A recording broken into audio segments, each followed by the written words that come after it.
வணக்கம், நான் உங்களுடைய சரவணகுமார் ஐஆர்எஸ்.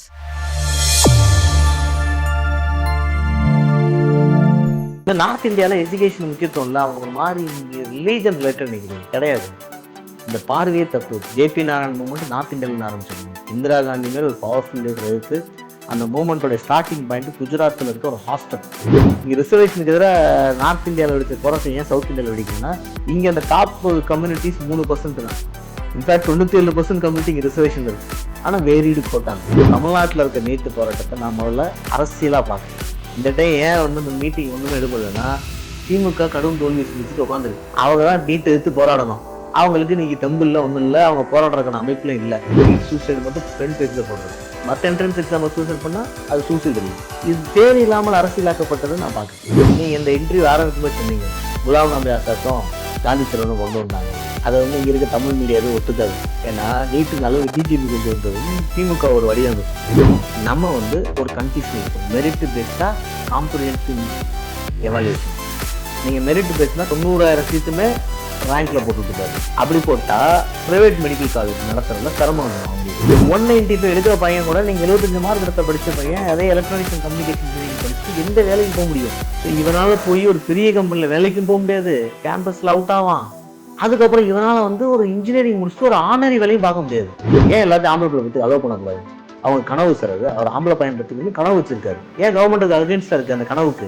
இந்த கனவு உங்களை கொண்டு போய் ஒரு சங்கடத்தில் விட்ட போகுது இது நாளில். அப்போ அரசாங்கம் அதை இன்டர்வியூ பண்ண வேண்டியிருக்கு. எக்ஸாமை நீங்கள் முதல் டைம் கேன்சல் பண்ணுறீங்க, கொஸ்டின் லீக் ஆகிடுச்சுன்னு. 2வது டைமும் அதே மாதிரி நடக்குது. ஸோ இது ஒரு அட்மினிஸ்ட்ரேட்டிவ் பிளண்டர். ஸோ அந்த இடத்துல மத்திய அரசு கொஞ்சம் முடிவு எடுத்து இதுக்கு யார் காரணம். இப்போ ஒரு 50 பேரை சஸ்பெண்ட் பண்ணியிருக்காங்க எக்ஸாமினேஷன் ஏஜென்சியில், என்டிஏல. அதுக்கப்புறம் பெரிய அரெஸ்ட்டு ஒரு 5-6 அரெஸ்ட்டு தான் ஆயிருக்கு. ஆமாம், சரியா? ஆனால் இதில் இவ்வளோ பெரிய நெட்வொர்க்கு ஒரு கீழே இருக்கவங்க பண்ணியிருக்க முடியுமா, மேலே இருக்கவங்க பண்ண முடியாதா? யாராவது ஒருத்தர் சம்மந்தப்பட்டிருப்பாங்களா? ஒரு கேள்விக்கு பதில் இது வரைக்கும் வரல. ஸோ அதை மத்திய அரசு விரைவில் கிளாரிஃபை பண்ணுறது நல்லது. 2வது, இந்த ஸ்டூடெண்ட் அடக்குமுறைக்கு நம்ம லத்தி சார்ஜு ஒரு தப்பான மெத்தடு. ஸோ இதெல்லாம் அவங்க இதை கொஞ்சம் அட்ரஸ் பண்ணியிருக்கோம். நீங்கள் தமிழ்நாட்டில் இந்த போராட்டம் நடக்கும்போது உங்களுக்கு நல்லா தெரியும், ஜல்லிக்கட்டு போராட்டம் இப்போ கூட நம்ம பார்த்தோம். பக்கத்தில் இருக்கக்கூடிய தலைமைச் செயலகத்துக்குள்ளே கூட யாரும் போக முயற்சி செய்யலை. இவங்கோ ரொம்ப மரியாதையாக ரெஸ்ட் ரூம் யூஸ்க்கு தான் நம்ம பிரசிடென்சி காலேஜையோ மெட்ராஸ் யூனிவர்சிட்டிக்கூடயோ வித் பெர்மிஷன் போனாங்க. பட் டெல்லி போராட்டம்ங்கிறது ஒரு வயலேஷனாக கிராஸ் கல்ச்சருங்க. நீங்கள் கல்ச்சரை சொல்லித் தர முடியாது. தமிழ் கல்ச்சர் நம்ம கொஞ்சம் ரொம்ப டெமோக்ராட்டிக், நம்ம நேச்சுரலி டெமோக்ராட்டிக் ஃபெல்லோஸ். இந்தியா ஒன்றா இருந்தாலும் கல்ச்சர் ஒவ்வொரு ஸ்டேட்டுக்கும் ஒரு கல்ச்சர் இருக்குது, ஒவ்வொரு லாங்குவேஜ் குரூப்புக்கும் ஒரு கல்ச்சர் இருக்குது. நம்ம தமிழ் மக்கள் அதில் நம்ம பாராட்ட வேண்டிய விஷயம், ரொம்ப டெமோக்ராட்டிக், ரொம்ப சாஃப்ட்டு, ரொம்ப ஒரு வயலன்ஸ்குள்ளலாம் அவ்வளோ ஈஸியாகலாம் போக மாட்டாங்க, சரியா? டெல்லியை பொறுத்த மட்டும் எப்பயுமே தான். நீங்கள் டெல்லியில் ரொம்ப ஒரு சாஃப்டான போராட்டம் எனக்கு தெரிஞ்ச அண்ணா ஹசாரேவுடைய போராட்டம் ஒரு லோக்பால் பில்லுக்கு அது அமைதியாக போச்சு. அதில் ஒன்றும் அவங்க நேரடியாக இதுக்குள்ளே வரல. இந்த டே அவங்க முற்றுக்கெடுங்கும் போது லத்தி சார்ஜ் இந்த விஷயங்கள்லாம் வரும். பட் இவ்வளோ தூரத்துக்கு அந்த பிரச்சனையை விட்டுருக்கக்கூடாதுங்கிறது என்னுடைய பார்வை, சரியா? 2வது, நீங்கள் எல்லோரும் நினைக்கிறீங்கன்னா எஜுகேஷனுக்காக தமிழ்நாடு போராடும், இந்த டைம் தமிழ்நாடு போராடல அப்படின்னு நினைக்கிறீங்க. ஏன்னா அதுமாதிரி நார்த் இந்தியாவில் எஜுகேஷன் முக்கியத்துவம் இல்லை, அவங்க ஒரு மாதிரி ரிலீஜன் ரிலேட்டட் நினைக்கிறீங்க. கிடையாது, இந்த பார்வையே தப்பு. தமிழ்நாட்டிலேருந்து நடக்கிற பார்வை. அவங்க ரிலிஜனுக்கு முக்கியத்துவம் கொடுப்பாங்க. ஏன்னா அங்கே ரிலிஜன் ப்ராப்ளம். அங்கே ஹிந்து முஸ்லீம்ங்கிற பிரச்சனை ஒரு 500 வருஷம் ஓடிக்கிட்டு இருக்கு. அவனுக்கு கண்ணுக்கு முன்னாடி இருக்க பிரச்சனை. நீங்கள் இங்கே உட்காந்து எப்படி கமெண்ட் அடிப்பீங்க? அதுக்கு அவன் பிரச்சனை, அவனுக்கு அது. நமக்கு அந்த பிரச்சனை இல்லை. நமக்கு இங்கே இந்து முஸ்லீமோ அந்த பிரச்சனைகள் கிடையாது. நமக்கு ஆக்சுவலி வேறு பிரச்சனை, மொழி சார்ந்த பிரச்சனை இருக்குது. நம்ம அந்த வேறு பிரச்சனைகள் நம்ம போராடுறோம். ஸோ அந்த உணர்வுகளை நம்ம கொச்சப்படுத்த தேவையில்லை. அவங்க பிரச்சனை அவங்க. நீங்கள் இஸ்ரேல் பாலஸ்தீன் பிரச்சனை நம்ம எப்படி பார்க்குறோம்? அவன் 2 சைடும் மெரிட் இருக்குது. அவன் பிரச்சனை அவனுக்கு. நீங்கள் அப்படி தான் பார்க்கணும். இங்கே இருந்துட்டு நீ ரிலிஜனுக்காக போராடுவ, இதுக்காக போராட மாட்டான்.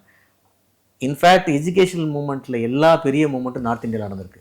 ஜேபி நாராயண் மூமெண்ட் நார்த் இந்தியாவிலேருந்து ஆரம்பித்த மூமெண்ட். இந்திரா காந்தி மேலே ஒரு பவர்ஃபுல் லீடர் எடுத்து அந்த மூமெண்ட்டோட ஸ்டார்டிங் பாயிண்ட் குஜராத்தில் இருக்க ஒரு ஹாஸ்டல். குஜராத்தில் இருந்த ஒரு ஹாஸ்டல் ஆரம்பித்த மூமெண்ட் ஜேபி நாராயண் மூமெண்ட். அதுக்கப்புறம் பீகாரில் ஒரு காலேஜில் ரிஃப்ளெக்ட் ஆகுது. அப்புறம் டெல்லிக்கு வருது. அப்புறம் நார்த் இந்தியா முழுக்க வருது. ஒரு கவர்மெண்ட்டே சேஞ்ச் பண்ணிச்சு, எமர்ஜென்சியை கொண்டு வந்துச்சு. அது எஜுகேஷனல் ஸ்டூடெண்ட் பேஸ்ட் மூமெண்ட். மண்டலுக்கு எதிராக பெரிய ப்ரொட்டஸ்ட் இருந்துச்சு. மண்டலில் நார்த் இந்தியா அதிகம் பாதிக்கப்பட்டுச்சு. சவுத் இந்தியாவோட. சவுத் இந்தியாவில் பாதிக்கப்பட்டது கம்மி. ஸோ அதனால் அங்கே அப்பர் காஸ்ட்டு, அதாவது ஃபார்வர்ட் காஸ்ட்னு சொல்லக்கூடிய பிராமின்ஸ் அண்ட் ஜாட்ஸு அங்கே வந்து இங்கே வந்து நமக்கு 3%க்குள்ள, அங்கே அவன் 25-30%. அதனால் அவங்கெல்லாம் மண்டலுக்கு எதிராக ஒரு பெரிய போராட்டம் வெடிச்சது.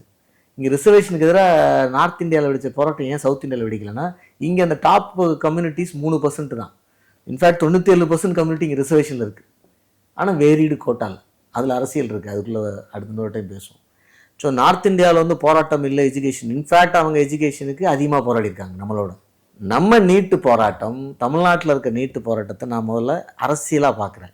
இந்த டைம் ஏன் வந்து இந்த மீட்டிங் ஒன்றுமே எடுப்பலைன்னா, திமுக கடும் தோல்வி சந்திச்சுட்டு உட்காந்துருக்கு. அவங்க தான் நீட்டை எதிர்த்து போராடணும். அவங்களுக்கு இன்னைக்கு தெம்பு இல்லை, ஒன்றும் இல்லை, அவங்க போராடுறதுக்கான அமைப்புலையும் இல்லை. தாவேக்கா இந்த இதில் நியூட்ரலாக இருக்காங்க. நீட்டை எதிர்த்து ஏதாவது ஸ்டேட்மெண்ட் விட்டுருக்காரு சிஎம்? இல்லை, போராட்டத்துக்கு ஆதரவு, கைதுக்கு கண்டனம். ஸோ நீங்கள் நீட்டுக்கு எதுக்குறீங்கன்னா எப்படி எதுக்க போகிறீங்க? ஏன்னா என்ட்ரன்ஸ், எல்லா என்ட்ரன்ஸும் எதுக்குறீங்களா? நீங்கள் கேட்டீங்க ஒரு கேள்வி, நீட்டு மட்டும் எதிரி. நீட்டு மட்டும் ஏனென்றால் அது அரசியலாக்கப்பட்ட மூமெண்ட் ஆயிடுச்சு. எல்லா என்ட்ரன்ஸ் எது? ஏன் ஐஐடி ஜெய் ஏன் அலோவ் பண்ணோம்? நீட்டு மட்டும் ஏன் இலக்கு? ஒரே ஸ்கூல்ல ஐஐடிக்குள்ள கிளாட் ஏன் நீங்கள் கிளாட் ஏன் அலோவ் பண்ணுறீங்க? CLAT national test. மொத்தம் இந்தியாவில் 50 டெஸ்ட் இருக்குது, 50 என்ட்ரன்ஸ் எக்ஸாம் இருக்குது 12th பிடிச்ச பையனுக்கு. அதில் 10 இன்ஜினியரிங்கில் இருக்குது. அவன் இதில் 12th ஸ்டார்ட் பண்ணும்போதே நம்ம வக்கீல் ஆகணுமா, டாக்டருக்கு படிக்கணுமா, ஐஐடிக்கு படிக்கணுமா, அந்த கன்ஃபியூஷனை அவன் 12th ஸ்டார்டிங்கில் போட வேண்டியது இருக்குது. 12th மார்க் எவ்வளோ வரும்னு தெரியறதுக்கு முன்னாடியே நீட்டுக்கு ப்ரிப்பேர் பண்ணணுமா, கிளாட்டுக்கு ப்ரிப்பேர் பண்ணணுமா, ஜேஇக்கு ப்ரிப்பேர் பண்ணணுமா, 10th இருக்குது, 11th இருக்குது, 9th இருக்குது, 12th இருக்குது. ஸோ இந்த அட்வான்ஸ் கோர்சஸ் அதாவது அப்போ நீங்கள் என்ட்ரன்ஸ் முழுக்க எதுக்கலாங்கிறது என்னுடைய பார்வை. ஆனால் நீட்டை மட்டும் எதிர்த்தது தமிழ்நாடு. அதை ஏதோ ஒரு நீட் சூசைடு மட்டும் ஃப்ரண்ட் பேஜில் போடுறது. மற்ற என்ட்ரன்ஸ் எக்ஸாமில் சூசைட் பண்ணால் அது சூசைடு இல்லை. ஸோ இது தேவையில்லாமல் அரசியலாக்கப்பட்டது நான் பார்க்குறேன்.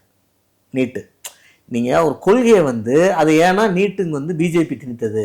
நீங்கள் இந்த இன்டர்வியூ ஆரம்பிக்கும்போது சொன்னீங்க குலாம் நபி ஆசாத்தும் காந்தி செல்வனும் கொண்டு வந்தாங்கன்னு. அதை வந்து இங்கே இருக்க தமிழ் மீடியா எதுவும் ஒத்துக்காது. ஏன்னா நீட்டுனால பிஜேபி கொண்டு வந்ததுன்னு திமுக ஒரு வடிவமைச்சிச்சு. அந்த நீட்டுக்கு எதிரான போராட்டம் அதில் வந்து ஒரு அரசியல் ரீதியாகவே கொண்டு போனதுனால தான் ஒரு இந்தியா லெவலில் ஒரு லெஜிஸ்லேஷனு அதை வந்து ஒரு ஸ்டேட்டு இந்த கிரவுண்டில் எடுத்து அப்படி நிற்க முடியும். அதுக்கு ஒரு ஐடியாலஜிக்கல் கிரவுண்டு வேணும்ல. பிஜேபி இன்ட்ரடியூஸ் பண்ணாலும் நீட்டை ஒத்துக்க மாட்டேன். சரி நீட்டை ஒத்துக்கலப்பா, கிளாட்டையும் ஒத்துக்கிட்ட. லா டெஸ்ட் தானே இங்கே இருக்க லா யூனிவர்சிட்டிக்கு அது யூஸ்ஃபுல்லாக போடுறாங்கல்ல. அதில் தமிழ்நாடு ஸ்டூடெண்ட் பாதிக்கப்படுறாங்கன்னா பாதிக்கப்படலையா? ஸோ இதை வந்து ஒரு அரசியல் ரீதியாக பார்க்காம ஒரு மாணவர்களுடைய வெல்ஃபேர் ரீதியாக பார்த்தா தான் நீங்கள் சொல்கிற அந்த எஜுகேஷ்னல் கேபிட்டலுங்கிறத பண்ண முடியும். என்னால் இன்றைக்கி ஒரு டேபிள் போட முடியும். எங்கள் செட்டு 92 நான் சொன்னேன் உங்களுக்கு. எவ்ரி இயர் பிரச்சனை இருக்குது அட்மிஷனில். 92லேருந்து நான் பார்க்குறேன் 2026 வரைக்கும் எவ்ரி இயர் எத்தனை கேஸு, எத்தனை மாடிஃபிகேஷன் சிஸ்டமில், அட்மிஷன் என்ட்ரன்ஸ் மெத்தடில். இங்கே தமிழ்நாட்டில் மாடிஃபை ஆகுது, இந்தியாவில் மாடிஃபை ஆகுது, நேம் மாறிக்கிட்டே இருக்குது, டெஸ்ட் மாறிக்கிட்டே இருக்குது, கான்செப்ட் மாறிக்கிட்டே இருக்குது. எதுக்கு இவ்வளோ டிரான்சிஷன் எதுக்கு? இது உலகத்தில் எங்கேயுமே நடக்கிறது இல்லை. அதுவும் இங்கே ஒவ்வொரு டிரான்சிஷனில் 25 லட்சம் ஸ்டூடெண்ட் அஃபெக்ட் ஆகிறோம். ஏன்னா இந்தியா பெரிய கண்ட்ரி, 10,000 பேர் 20,000 பேர் அஃபெக்ட் ஆகலாம். நீங்கள் பண்ணுற ஒவ்வொரு மாடிஃபிகேஷன்லேயும் 25 லட்சம் பேர் அஃபெக்ட் ஆகும். அதை தாங்க முடிஞ்சவன் உயிர் வாழ்ந்துருவான், தாங்க முடியாமல் சூசைட் பண்ணுறான், அவங்க அம்மா அப்பா சைடில் ப்ரெஷரு. ஸோ இதை ஏன் ஒரு ஸ்டாண்டர்டான ஒரு டெஃபினட்டான ப்ரோட்டோக்காலில் சிம்பிளாக வைக்க முடியாது? ஏன் வைக்க முடியாதுங்கிறது என்னோட கேள்வி. இப்போது ஜேஇ எக்ஸாம்ஸை பொறுத்த வரைக்கும், அட்வான்ஸ்டை பொறுத்த வரைக்கும் சார், அவங்க படிக்கிறாங்க, மெரிட்டில் வந்தால் மட்டும் ஐஐடியில் போக முடியும், மெரிட்டில் வரலைன்னா ஐஐடிக்கு போக முடியாது, அண்ணா யூனிவர்சிட்டி அஃபிலியேட்டட் காலேஜஸ்க்கு போய்க்கலாம். பட் நீங்கள் நீட்டில் கிட்டத்தட்ட 9 லட்சம் பேர் எலிஜிபிள் அப்படின்னு போட்டுறீங்க ஆல் இந்தியா முழுசும். நீங்கள் மொத்த சீட்ஸே எவ்வளோ இருக்குன்னா 90,000, பிலோ 1 lakh தான் இருக்குது. இதில் மெரிட்டில் நீங்கள் ஒரு 50,000 சீட்ஸை போட்டுறீங்க. ரிமைனிங் ஒரு 40,000 சீட்ஸ் இருக்குல்ல. இந்த 40,000 சீட்ஸில் ஒரு 9 lakh ஸ்டூடெண்ட்ஸ் காம்படிட் பண்ணுறாங்க. அங்கே மணி கேம் பெருசாக இருக்குல்ல. ஏன் நீங்கள் அப்போ அங்கே ஒரு மணி கேம், இந்த 9 lakh ஸ்டூடெண்ட்ஸை எலிஜிபிள்னு நீங்கள் ஏன் அனௌன்ஸ் பண்ணுறீங்க? ஒரு 2 lakhs அனௌன்ஸ் பண்ணலாம். இல்லைன்னா 90,000 சீட்ஸ் தான் இருக்குது, அந்த 90,000 சீட்ஸ்க்கு நீங்கள் என்ன பண்ணிக்கலாம், எலிஜிபிள் லிஸ்ட்டை போடலாம். ஏன் அந்த வேரியேஷனை வச்சுருக்கீங்க? ஏன் அப்படின்னா, சரி இதில் வந்து ஷார்ப்பாக ஒரு பக்கம் எக்கனாமி ப்ளே ஆகுது, ஒரு பக்கம் பாலிடிக்ஸ் ப்ளே ஆகுது. சரியா? நம்ம வந்து ஒரு கன்ஃபியூஷன் இருக்கும். மெரிட் பேஸ்டாக காம்ப்ரிஹென்சிவ் எவாலுவேஷனா. நீங்கள் மெரிட் பேஸ்னால் 90,000 சீட்டுமே ரேங்க்கில் போட்டுவிட்டு போயிடலாம். எஸ். பியூர் மெரிட் பேஸ்னா. அப்படி போட்டால் ப்ரைவேட் மெடிக்கல் காலேஜ் நடத்துறதுல சிரமம் வந்துடும் அவங்களுக்கு. ஏன்னா கவர்மெண்ட் மெடிக்கல் காலேஜ் சப்சிடி நடத்துகிறாங்க. ப்ரைவேட் மெடிக்கல் காலேஜ் நீங்கள் நடத்த அலோவ் பண்ணிட்டீங்க, காசு கட்டி. அவன் வந்து பெரிய இன்ஃப்ராஸ்ட்ரக்சர் கட்டி 200 கோடி இன்வெஸ்ட் பண்ணி ஒரு காலேஜ் ஆரம்பிச்சுட்டு அவன் எப்படி 60,000 ரூபாய் ஃபீஸ் வாங்க முடியும்? அவனை நீங்கள் அலோவ் பண்ணியிருக்கக்கூடாது. நீங்கள் அவனை அலோவ் பண்ணதுக்கப்புறம் இப்போ உட்காந்து நீ வந்து கம்மியாக நடத்தினா திருப்பி அவனும் வந்து கவர்மெண்ட் சீட்டுக்கு ஈக்குவலாக நடத்த முடியாது, அவனுக்கு பே பண்ண முடியாது. ஏன்னா கவர்மெண்ட் காலேஜில் எந்த காலேஜும் லாபம் சம்பாதிக்காது. இன்ஃபேக்ட் கவர்மெண்ட்லேருந்து வருஷம் கிராண்ட் போயிட்டுருக்கு எல்லா காலேஜும் நடத்துறதுக்கும். ஏன்னா ஃபேக்கல்ட்டி எக்ஸ்பென்ஸு மற்ற எக்ஸ்பென்சஸ் பெருசு. நீங்கள் க்ரியேட் பண்ணியிருக்க இன்ஃப்ரா இருக்கு இல்லையா அதுக்கு. ஸோ இதில் வந்து சில பேர் வந்து யூனிவர்சிட்டி ப்ரைவேட் யூனிவர்சிட்டிலாம் வந்ததுக்கப்புறம் டீம் யூனிவர்சிட்டியில் வந்ததுக்கப்புறம் போய் சுப்ரீம் கோர்ட்டில் கேஸ்லாம் போட்டாங்க. இப்போ கூட ரீசெண்டாக ஒரு எஸ்எல்பி ஃபைல் ஆச்சு. அவங்கெல்லாம் வந்து கவர்மெண்ட் சீட்டு ரேட்டை வாங்க சொல்லுங்கள், அவங்களுக்கு சம்பாதிக்க விட்றீங்கன்னு. சுப்ரீம் கோர்ட் என்ன சொல்லுது, நான் முதல்ல போய் தலையிட்டோம்னா அவனால் நல்ல எஜுகேஷன் கொடுக்க முடியாது, காலேஜ் நடத்த முடியாது, மூடிடுவான்னு. இது நம்ம இல்லைன்னு சொல்ல முடியாது. ஸோ நீங்கள் என்ன பண்ணியிருக்கணும், ஒன்று எல்லாமே கவர்மெண்ட் மெடிக்கல் காலேஜஸ் வந்திருக்கணும், கவர்மெண்ட் சீட்டாக போயிருக்கணும். ப்ரைவேட் மெடிக்கல் காலேஜாக நீங்கள் என்ன சொல்லியிருக்கணும், தம்பி ஏன் நான் வாங்குகிற ஃபீஸ் தான் வாங்கணும், வேலை ஃபீஸ் வாங்கக்கூடாது, அப்படின்னா காலேஜ் போடுன்னு சொல்லியிருக்கணும். அதை பண்ணலை. இது இப்பயும் பண்ணலாம். ஆனால் அவன் வாங்கியிருக்க, அவன் டெபாசிட் இன்வெஸ்ட் பண்ணியிருக்க 300 கோடி யார் பொறுப்பேற்றுக்கிறதுங்கிற கேள்வி வரும். அவன் போய் கோர்ட்டில் நிற்பான். இது ஒரு கான்செப்ட். இப்போ நான் ஒரு ஸ்டோரி சொல்கிறேன், நடந்த ஸ்டோரி. எலிஜிபிலிட்டியில் எக்கனாமி க்ரியேட் பண்ணலாம், லாபத்தை க்ரியேட் பண்ணுறாங்க. எப்படி சார் அப்படின்னு கேட்டிங்கன்னா, நாங்கள் படிக்கும்போது இன்ஜினியரிங் அட்மிஷனுக்கு 200 மார்க்குக்கு 120 மார்க் கம்பல்சரியாக வாங்கணும். அப்புறம் என்ன அர்த்தம், மேத்ஸு ஃபிசிக்ஸ் கெமிஸ்ட்ரி சேர்த்து நீங்கள் 120 மார்க் வாங்கியிருக்கணும். 120 வாங்காட்டா நீங்கள் இன்ஜினியரிங் அட்மிஷனுக்கு எலிஜிபிளே கிடையாது. என்ட்ரன்ஸில் 50க்கு 40 வாங்கினாலும். சரி, சடனாக வந்து தமிழ்நாட்டில் 96லேருந்து 2005க்குள்ளே ஒரு 200 காலேஜ் 250 காலேஜ் உருவாகுது. எத்தனை காலேஜ்? 250. 92ல் நான் இன்ஜினியரிங்குள்ளே என்டர் ஆகும் பொழுது தமிழ்நாட்டில் இருந்தது அரௌண்ட் 45 to 50 காலேஜஸ். 2005ல் ஆல்மோஸ்ட் 300 காலேஜ் வந்துருச்சு. 250 புது காலேஜ் வருது. இந்த 250 காலேஜ் அட்மிஷன் எங்கேருந்து வரும்? அவங்களாம் காலேஜ் கட்டி அப்ரூவல் வாங்கிட்டாங்க, அதுன்னு ஏகப்பட்ட செலவுகள்லாம் பண்ணிட்டாங்க. இப்போ இந்த காலேஜுக்காரங்களாம் என்ன பண்ணுறாங்க, ஏன்டா நமக்கு இன்ஜினியரிங் ஆள் கிடைக்க மாட்டேங்கி, நம்ம தான் காலேஜெலாம் சூப்பராக கட்டி வச்சிட்டோமேன்னு பார்த்தா எலிஜிபிலிட்டி 120 மார்க்கு யாரும். ஸோ 10 லட்சம் பேர் அப்பியர் ஆகிறதுல இன்ஜினியரிங்க்கு ஒரு 50,000-60 பேர் எலிஜிபிள் ஆகிறான். காலேஜ் நிறைய வந்துருச்சு, காலேஜ் வந்துருச்சு, சீட்டு ஃபில் ஆக மாட்டேங்கி. அப்போ ஒரு அரசாங்கம் என்ன பண்ணாங்க, 120 மார்க்கை டைலூட் பண்ணுறாங்க. பாஸ் பண்ணால் போதும் இன்ஜினியரிங் சேர்ந்துக்கலான்னு. இது எலிஜிபிலிட்டி நீங்கள் டைலூட் பண்ணுறீங்களா இல்லை எக்கனாமியை க்ரியேட் பண்ணுறீங்களா? நீங்கள் டைலூட் பண்ணலாம் என்ன ஆயிடுது, 12th பாஸ் பண்ணாலும் இன்ஜினியரிங் போயிடலாம் வந்துருச்சு. லேட்டர் டான்செட்னு ஒரு எக்ஸாம் இருந்துச்சு. அந்த டான்செட்டை அதுக்கப்புறம் டிஎம்கே கவர்மெண்ட் 2006 2007 வரும்போது அதையும் கேன்சல் பண்ணிட்டாங்க. இன்ட்ரெஸ்டே வேண்டாம், 12th மார்க்கில் போய். நான் ஏன் அந்த பார்ட்டி பேரை சொல்லனா, அது சொன்ன அரசியலாயிரும், அவங்க பண்ணாங்க இவங்க பண்ணாங்க. அதனால தான் எஜுகேஷன்லேயே போயிட்டு இருக்கு. கிடையாது, இது பாலிடிக்ஸ் கிடையாது. அதுக்கான இப்போ 120 மார்க்கை குறைச்சது மாபெரும் தவறு. ஒரு பாஸ் பண்ணுற பையன் எப்படி இன்ஜினியரிங்கில் போய் என்ன சர்வைவ் ஆவான்? 70 மார்க் எடுத்து பாஸ் பண்ணுற பையன் இன்ஜினியரிங் படித்து என்ன அவன் அடுத்த லெவல் எப்படி போவான்? இப்போ உங்களோட இன்ஜினியரிங் படிக்கிறவங்களாம் இன்ஜினியரிங் ஃபீல்டில் உங்களோட காம்படிட் பண்ணுவானா மாட்டானா? 195 எடுக்கிற பையன் கூட நீங்கள் 75 மார்க் எடுத்த படித்த பையன் அதே எலக்ட்ரானிக்ஸ் அண்ட் கம்யூனிகேஷன் இன்ஜினியரிங் படிச்சுட்டு எந்த வேலைக்கு போக முடியும்? ஸோ இவனால் போய் ஒரு பெரிய கம்பெனியில் வேலைக்கும் போக முடியாது, கேம்பஸில் அவுட் ஆவான். அதுக்கப்புறம் இவனால் வந்து ஒரு இன்ஜினியரிங் முடிச்சுட்டு ஒரு ஆனரி வேலையும் பார்க்க முடியாது. ஸோ அவன் ஒரு திரிசங்கு சொர்க்கத்தில் மாட்டிப்பான்.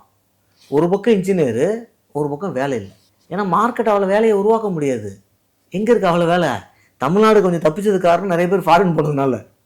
நிறைய பேர் 2000ல் அந்த 2010ல் அங்கே வந்து இந்த ஒய்டிகே, ஐபிஎம் மெயின் ஃப்ரேமு, அப்புறம் வரிசையாக அந்த சாஃப்ட்வேர் பூம் ஆச்சு யூஎஸில். அதனால் இங்கே ஒரு பெரிய க்ரௌடு போச்சு. அதனால இங்கே இன்ஜினியர்ஸ்க்கு இங்கே கொஞ்சம் மிச்சம் மீதி இருக்கவங்க எல்லாத்துக்கும் வேலை கிடச்சிது. மற்றபடி அந்த நேரத்தில் சத்தியம் கொஞ்சம் டவுன் ஆச்சு. சத்தியம் வந்து எக்கனாமிக் க்ரைமால் ப்ராப்ளம் ஆச்சு. Okay, that is not with the software. அது வந்து அவங்களோட அக்கௌண்டிங்கை எப்படி காமிக்கிறதுல அவங்க தப்பு பண்ணாங்க, அதில் ஒரு பெரிய ப்ராப்ளம் ஆச்சு. ஸோ அது இந்த ப்ராப்ளம் இல்லை. ஸோ நாம் எப்படி பார்க்குறோன்னா, இவ்வளோ எம்ப்ளாய்மெண்ட்டை நீங்கள் க்ரியேட் பண்ணாமல் நீங்கள் எலிஜிபிலிட்டியை தூக்கி விட்டீங்க. அப்போ அந்த பையனை போய் நீங்கள் ஒரு காணலில் நிறுத்திட்டீங்க.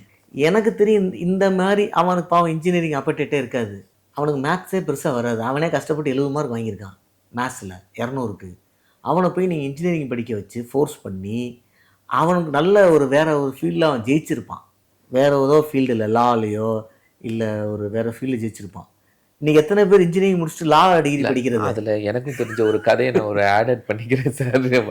அதாவது இன்ஜினியரிங்கில் இப்போ ஸ்டாஃப் சேர்ந்த உடனே ஸோ இந்த சீட்ஸ் ஃபில் ஆகலைன்னு அந்த ஸ்டாஃப்ஸுடைய வேலையே யாரெல்லாம் 12th முடிச்சிருக்கிறாங்களோ அவங்கள எல்லாரையும் என்ன பண்ணணும்னா இன்ஜினியரிங் காலேஜுக்கு கூட்டிகிட்டு வரணும். ஒவ்வொரு ஸ்டாஃபும் அட்லீஸ்ட் ஒரு 10 பேர் 20 பேர் இங்கே கூட்டிகிட்டு வரணுங்கிறதுனால அவங்க வேற லாக்கு படிக்கலாம்னு ஆசையாக இருந்தால் கூட இன்ஜினியரிங் நல்ல ஃபியூச்சர், நிறைய வேலை இருக்குது, 10 லட்ச ரூபா சம்பளம் இருக்குது அப்படின்னு சொல்லி பிக் பண்ணிட்டு வந்துடுறாங்க கிராமத்துலேருந்து. கம்மியான ஃபீஸில் நீங்கள் உள்ளே சேர்ந்துடலாம் அப்படின்னு சொல்லி. ஆமாம், இன்றைக்கி என்ன ஆயிடுச்சு, கடைசியாக 600 காலேஜ் போய் அதில் 200 காலேஜ் இந்த வருஷம் அட்மிஷன் இல்லை. இப்போ 400 காலேஜ் ஓடிக்கிட்டு இருக்கு தமிழ்நாட்டில். ஸோ நம்ம 40 காலேஜில் ஆரம்பித்து 600 போய் இப்போ 400 வந்து நிற்கிறோம். இந்த டிரான்சிஷன் பண்ணுற அஃபெக்ட் இதுக்கு நடுவில் இந்த என்ட்ரன்ஸ் ப்ராப்ளம், இந்த எலிஜிபிலிட்டி வரும். நீங்கள் கேட்ட கேள்வி ஏன் எலிஜிபிலிட்டியை கொடுக்குறாங்க அப்படின்னா அப்போ தான் அட்மிஷனுக்கு அவைலபிலிட்டி இருக்கும். அதில் எவன் காசு இருக்கணும் அவன் அட்மிஷன் போடுவான். சரியா? இன்னொரு சைடில் பாருங்கள், நான் ஒரு ஹாஸ்பிட்டல் வச்சுருக்கேன். எனக்கு ஹாஸ்பிட்டலில் என் பையனுக்கு கொடுக்க போகிறேன் இல்லை என் பொண்ணுக்கு கொடுக்க போகிறேன்னு வச்சுக்கோங்க. நான் வந்து என் பையனையோ பொண்ணையோ படிக்க வைக்கிறேன். எதுக்கு படிக்க வைக்கிறேன்? அந்த ஹாஸ்பிட்டலில் மேனேஜ் பண்ணுறதுக்கு. எனக்கு டாக்டர் ஆகி எனக்கு ஒன்றும் தெரியாது. அட்லீஸ்ட் நான் பாஸ் பண்ணிட்டேன்னா நான் சூப்பர் டூப்பர் டாக்டர் ஆகலாட்டாலும் எனக்கு இது என்னென்ன வார்த்தைன்னு தெரியும். Have to manage. ஸோ அதுக்கு நான் எம்பிபிஎஸ் படிக்க வைக்கிறேன்னு முன்னாடிலாம் ஃபாரின் அனுப்புனாங்க, பியூர் மெரிட் இருந்தால். இப்போ வந்து இங்கே இருக்குது, படிச்சுட்டு சரி அவங்க ஹாஸ்பிட்டலில் மேனேஜ் பண்ணிட்டு போயிடுவாங்க. நம்ம அதை அலோவ் பண்ண வேண்டிய கட்டாயத்தில் இருக்கோம். ஏன்னா எப்படி இருந்தாலும் ஹாஸ்பிட்டலில் ஒருத்தர் மேனேஜ் பண்ணணும்ல, மேனேஜ் பண்ண அவங்க ஃபேமிலிலேருந்து. இவரை டாக்டர் ஆனாங்க, அம்மா டாக்டர் ஆனாங்க, 2 பேர் ரிட்டையர் ஆகிட்டாங்க. ஹாஸ்பிட்டலில் யாராவது புது டாக்டர்கிட்ட கொடுத்துட்டு போவாங்களா? அவங்க பிள்ளைகள் கொடுக்கும்போது ஒரு டிகிரி சேர்த்து கொடுத்துட்டு அந்த இடத்துல மேனேஜ்மெண்ட் சீட்டு யூஸ்ஃபுல்லாக இருக்கும். ஸோ பிஹெச்டி டெக்கில் ஒரு ஃபார்முலா ஃபாலோ பண்ணுவாங்க, ரொம்ப வருஷமாக பண்ணுறாங்க அட்டானமஸில். பிஹெச்டி டெக்கும் தியாகராஜா யூனிவர்சிட்டியும் தியாகராஜா இன்ஜினியரிங்கும் பியூட்டிஃபுல்லான ஃபார்முலா. 90% merit, 10% management quota. அந்த 10%க்கு ஃபீஸ்லாம் வாங்குறாங்க, மேனேஜ்மெண்ட் ஃபீஸ். ஆனால் அந்த 10% இந்த மாரியான மக்களுக்கு பயன்படும். ஓகே. ஸோ அப்படி போச்சுன்னா ஸ்மூத்தாயிடும், தேவைப்படுறவங்க படிச்சுப்பாங்க. சும்மா சம்மந்தமெல்லாம் எலிஜிபிலிட்டி ஆகிட்டேங்கிறக்காக படிக்கிச்சு அதை வேஸ்ட் பண்ணு. நீங்கள் கேட்ட கேள்வியை ஒரு பையன் என்கிட்ட வந்து கேட்டாப்புல, ஒரு 3 இயர்ஸ் இருக்கும். சார் நான் நேட்டு பாஸ் பண்ணிட்டேன், எனக்கு அட்மிஷனுக்கு வந்து ஒரு சப்போர்ட் தேவைப்படுது அப்படின்னு சொன்னார். இப்போ நம்ம அந்த ட்ரஸ்ட்லலாம் நிறைய சப்போர்ட் பண்ணுறோம், நிறைய படிக்கிறவங்களுக்கு, ஒரு டிசர்விங் கேண்டிடேட்ஸ்க்கு எல்லா லெவல்லையும் காம்படிட்டிவ் எக்ஸாமுக்கு பண்ணுறோம் எஸ்எல்ஜி ஃபவுண்டேஷன் வழியாக. இன்ஜினியரிங் மெடிக்கல் இதுக்கெல்லாம் எங்கெங்கே வாய்ப்பு இருக்கோ புஷ் பண்ணுறோன்னு வச்சுக்கோங்க. அது எப்படின்னா நீங்கள் அண்ணா யூனிவர்சிட்டியில் மெரிட்டில் வாங்கியிருக்கீங்க, இல்லை பிஹெச்சியில் வாங்கியிருக்கீங்க, இல்லை எம்எம்சியில் வாங்கியிருக்கீங்க, அந்த 30,000 கட்ட முடியல 60,000 கட்ட முடியலன்னா ஹெல்ப் பண்ணிடுவோம். நீங்கள் வந்து ராமச்சந்திரா மெடிக்கல் காலேஜில் வாங்கியிருக்கேன், எலிஜிபிலிட்டி எனக்கு இருக்குது என் நெட் ஸ்கோருக்கு, ஆனால் 20 lakhs சார் கட்டணும்னா அவருக்கு என்ன புரியலைன்னா, எப்போ அது எலிஜிபிலிட்டின்னு அது மெரிட் கிடையாது சார், ராமச்சந்திராவில் மெரிட்லாம் சார் வாங்கியிருக்கேன்றார். அவருக்கு எப்படி நம்ம புரிய வைக்கிறது? அது ராமச்சந்திரா மெரிட்ஸ். ஏன்னா மெரிட் ராமச்சந்திரா பொறுத்த மட்டும் ஃபஸ்ட்டு சீட்லேருந்து 150வது சீட்டு வரைக்கும் ஒரே ஃபீஸ் தான். அது டீம்டு யூனிவர்சிட்டி. ஸோ நீங்கள் எத்தனை ரேங்க் எடுத்தாலும் ஆல் இண்டியா லெவலில் நீங்கள் ராமச்சந்திராவை சூஸ் பண்ணிங்கன்னா 150 சீட்டுக்கும் ஒரே ஃபீஸ். நீங்கள் மெரிட்டட் கேண்டிடேட்டாக இருந்தாலும் 20 லட்சம் கொடுத்தா தான் படிக்க முடியும். அந்த அட்மிஷன் மெரிட்டு தான், ஆனால் எலிஜிபிலிட்டி பேஸ்டில் சீட்டு வேகன்சியை பொறுத்து கவுன்சிலிங்கில் ஃபில் ஆகுது.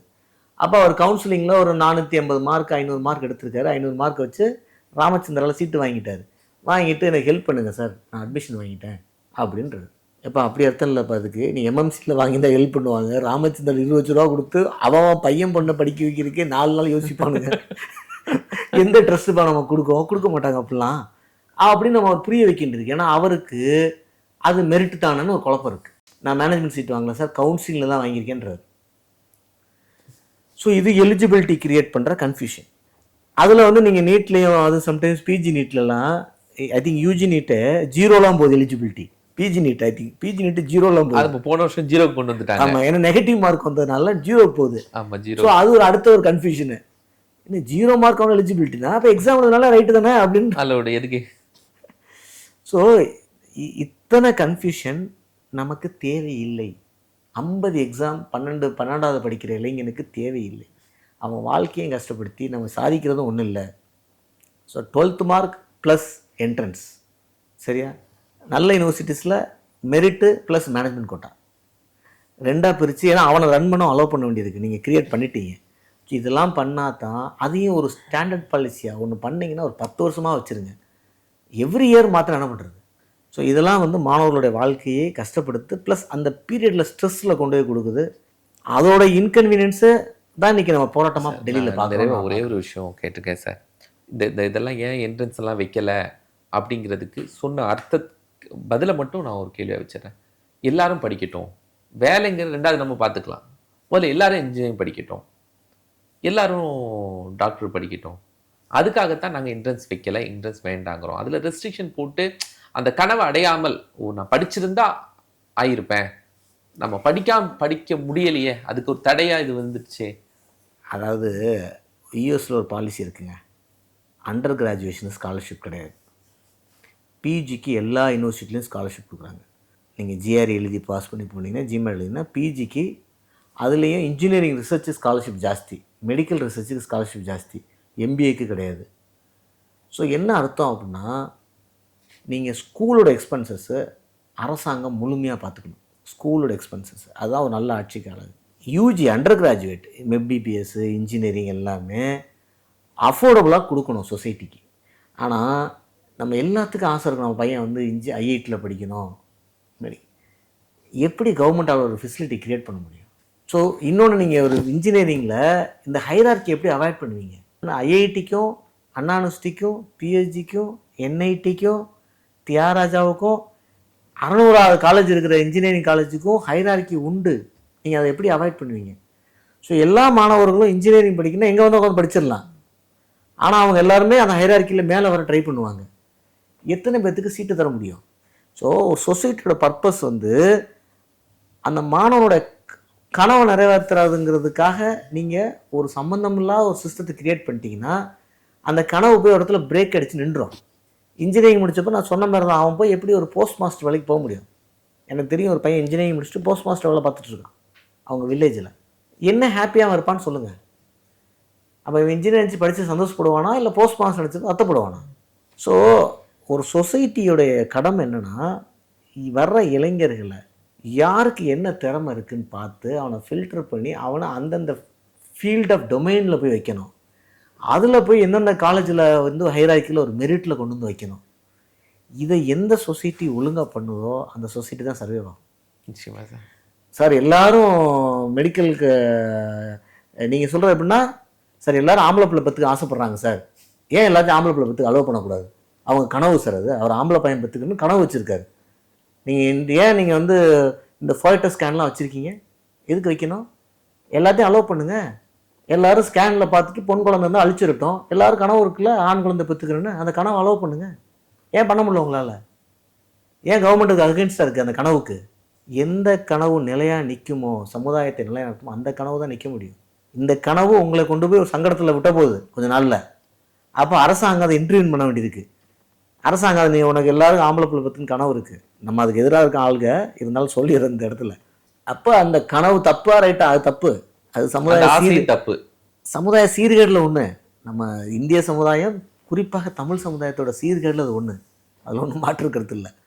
என்ன, நம்ம போன வீடியோ ஒன்று போட்டிருக்கோம், வம்சாவளியை தொடர்வது யார், பெண் தொடர்களால் ஒரு கேள்விக்குறி போட்டோம். அதுக்கு நான் கமெண்ட்டை போய் பாருங்கள். எத்தனை ஆணாதிக்க மனோபாவ கமெண்ட்டை நான் பார்க்குறேன். பெண் எப்படி வம்சத்தை கொண்டு போகிறா சார் நீங்கள் சொல்கிறீங்க சார் கமெண்ட் போடுறாங்க. நாம் போட்டது கேம்பிரிட்ஜில் ஒரு ரிசல்ட் வந்துச்சு, நான் வேற ஒரு கான்டெஸ்ட்டில் போட்டேன், பெண்ணுக்கும் ஆணுக்கும் சொசைட்டியில் என்ன ரோல்னு.